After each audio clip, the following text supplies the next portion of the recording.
Our next topic is properties of S, P, D and F block elements.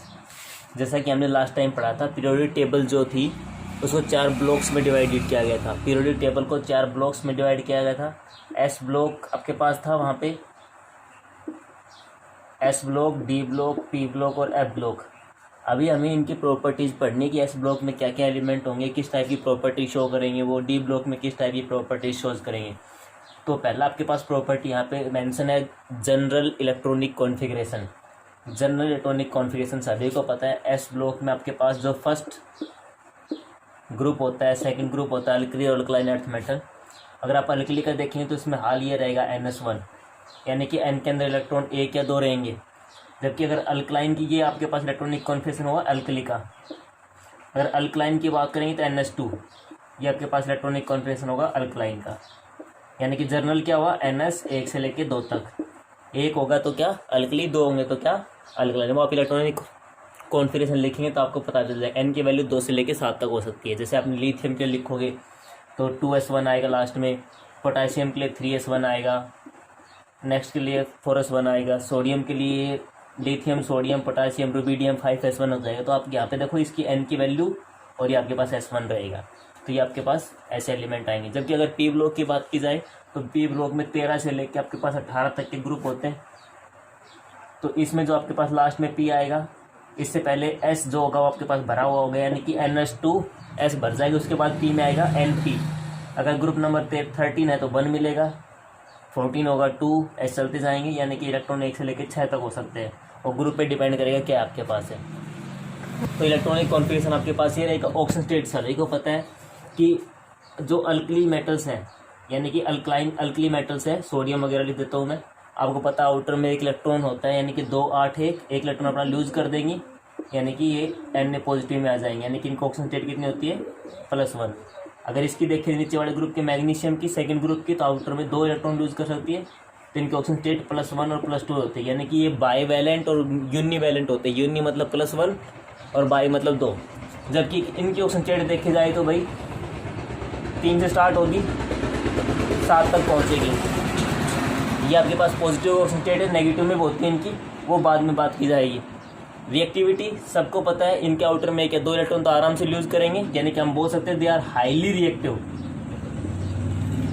Reactive तो ये भी है, लेकिन इनके कंपैरिजन में थोड़े लेस रिएक्टिव है।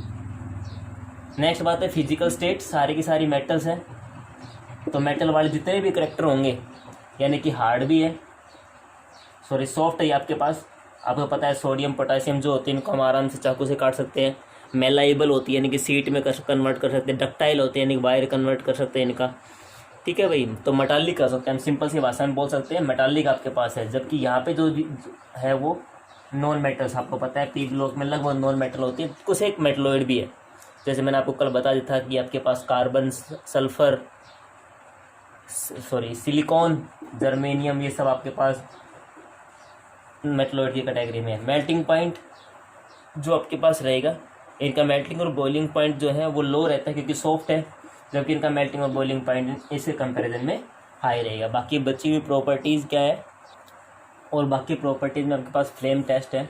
अगर किसी भी अल्कली मेटल्स को अगर रख के फ्लेम के अंदर लेके जाया जाए तो वो आपके पास कलर इम्पार्ट करती है, यानी कि आपके पास कलर इम्पार्ट करेंगे, जबकि इसमें ऐसा कुछ नहीं होगा।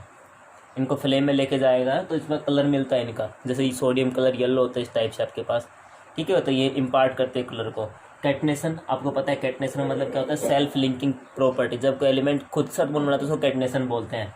तो इनमें तो कोई कैटनेशन होता नहीं, जबकि यहाँ पे काफ़ी सारे एलिमेंट, नाइट्रोजन हुआ, सल्फर हुआ, आपने पढ़ा है क्राउन शेप में रहता है। ऑक्सीजन, नाइट्रोजन भी समवाट कुछ दिखाता है, कार्बन सबसे ज़्यादा दिखाता है, सिलिकॉन भी कैटनेशन दिखाता है।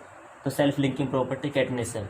बॉन्ड की बात की जाए तो भाई लगभग यहाँ पे जितने भी बॉन्ड है आयनिक बनते हैं। बेरिलियम को एक्सेप्शनल है, आयनिक बॉन्ड बनते हैं, जबकि यहाँ पे जितने भी बॉन्ड बनते हैं वो कोवलेंट बनते हैं, ठीक है भाई। अदर प्रॉपर्टीज़ की बात की जाए तो भाई साइज़ जो हमने पढ़ रखी है, बाकी साइज़ जो होते हैं इनका लार्ज होता है, तो इनका साइज़ जो आपके पास होगा, इनका साइज़ जो होगा वो स्मॉल होगा। रीज़न पढ़ेंगे बाद में इनके।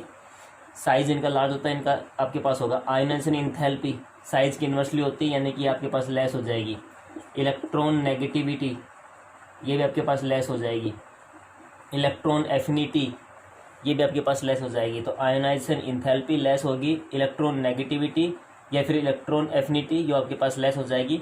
ये आपके पास इलेक्ट्रो पॉजिटिव होती है नेचर में, जो इलेक्ट्रॉन छोड़ते हैं उनको इलेक्ट्रो पॉजिटिव बोलते हैं। तो ये आपके पास इलेक्ट्रो पॉजिटिव होती है नेचर में, आपने पढ़ रखा है।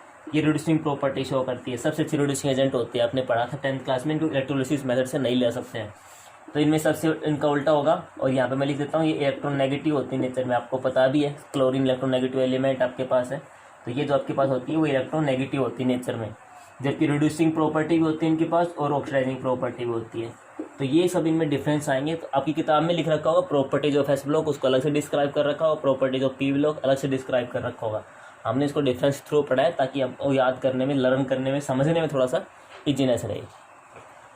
नेक्स्ट टॉपिक अपने पास difference between d and f block element. D block element और एफ ब्लॉक एलिमेंट में क्या डिफरेंस रहेगा वो अपने पास नेक्स्ट क्वेश्चन है। जनरल इलेक्ट्रॉनिक कॉन्फ़िगरेशन की बात की जाए तो डी ब्लॉक में आपको पता है जैसे 4s2 होता है, पहले 4s2 जैसे अपने स्कैंडियम, टाइटेनियम, हमने 21 से 30 तक की सीरीज लिखी थी एक दिन।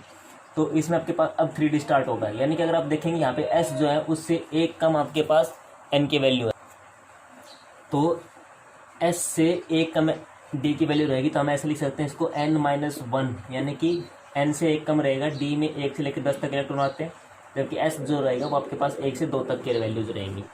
जबकि F ब्लॉक की बात की जाए तो F आपको पता है S से 2 छोटा होता है, तो F 1 से लेके 14 तक, N-1, D 1 to 2, जबकि S जो रहेगा आपके पास भरा हुआ होगा।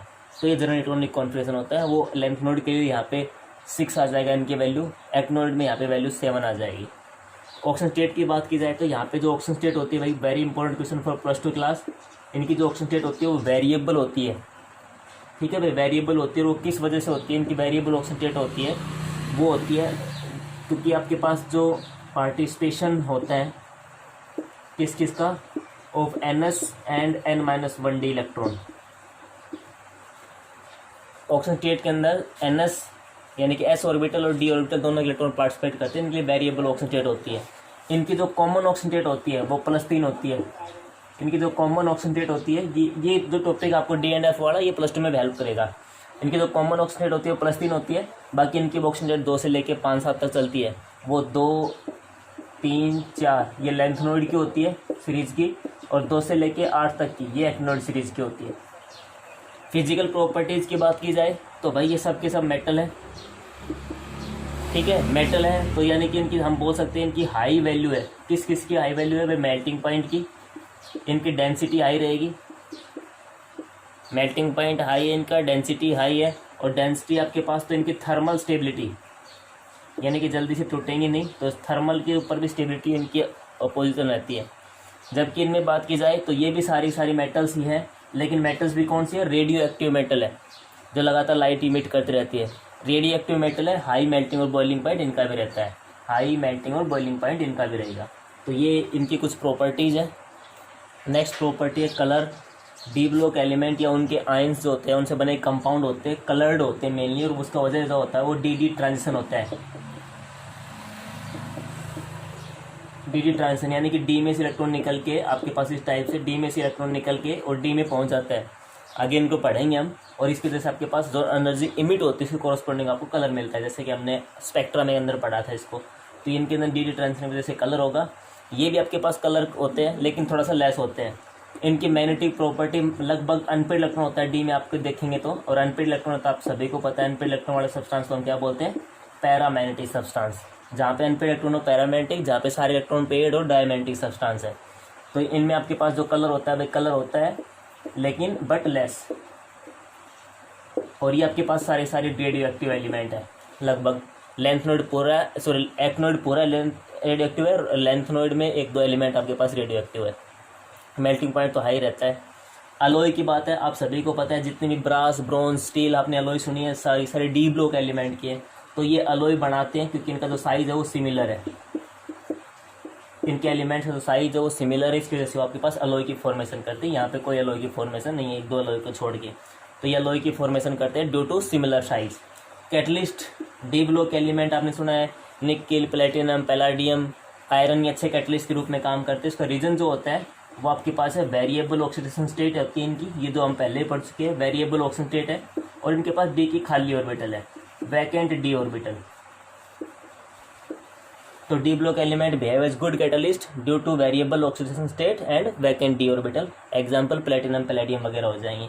इनमें एक आधा कोई एलिमेंट अगर करता हो तो बात है। इंटरस्टिशियल कंपाउंड, आपको पता है जब को हम 4 बॉल ले यहाँ पर उनको इस तरह रखा जाए, ये जो जगह बच रही बीच में, इसको इंटरस्टिशियल बोला जाता है, इसको इंटरस्टिशियल या वॉइड बोला जाता है। अब क्या होगा, छोटा मोटा एलिमेंट आके कार्बन हाइड्रोजन इसके अंदर ट्रैप हो जाता है, इससे बने हुए कंपाउंड को इंटरस्टिशियल कंपाउंड हम बोलते हैं। तो अब ये डी ब्लॉक मेटल है, मेटल मतलब स्फेरिकल है, और यहाँ पे कम ये तो फिर तो ये पक्का ही बनेगा, और ये बनेगा इसमें कुछ एलिमेंट आके फंस जाएगा। ये तो d block element interstitial compound बनाते हैं क्योंकि उनके पास इंटरस्टिशियल जगह होती है, और जगह होगी जिसमें कोई एलिमेंट आके ट्रैप हो जाएगा। तो they form interstitial compound because they have interstitials, उनके पास इंटरस्टिशियस होती है, इसकी वजह से आपके पास इंटरेस्ट। तो ये आपके पास जो है +2 में क्वेश्चन बहुत बार आता है कि डी ब्लॉक एलिमेंट कलर क्यों शो करते हैं, आप बोलोगे डी ट्रांजिशन की वजह से। ठीक है भाई, आपके पास अलॉय क्यों फॉर्म करते हैं, क्योंकि आप बोलोगे डी ब्लॉक एलिमेंट का सिमिलर साइज है। कैटलिस्ट तरह बिहेव क्यों करते हैं, वेरिएबल ऑक्सीडेट और वैकेंट डी ऑर्बिटल के कारण। इंटरस्टिशियल कंपाउंड क्यों बनाते हैं, क्योंकि उनके पास इंटरस्टिशियल जगह होती है। General electronic configuration very much important.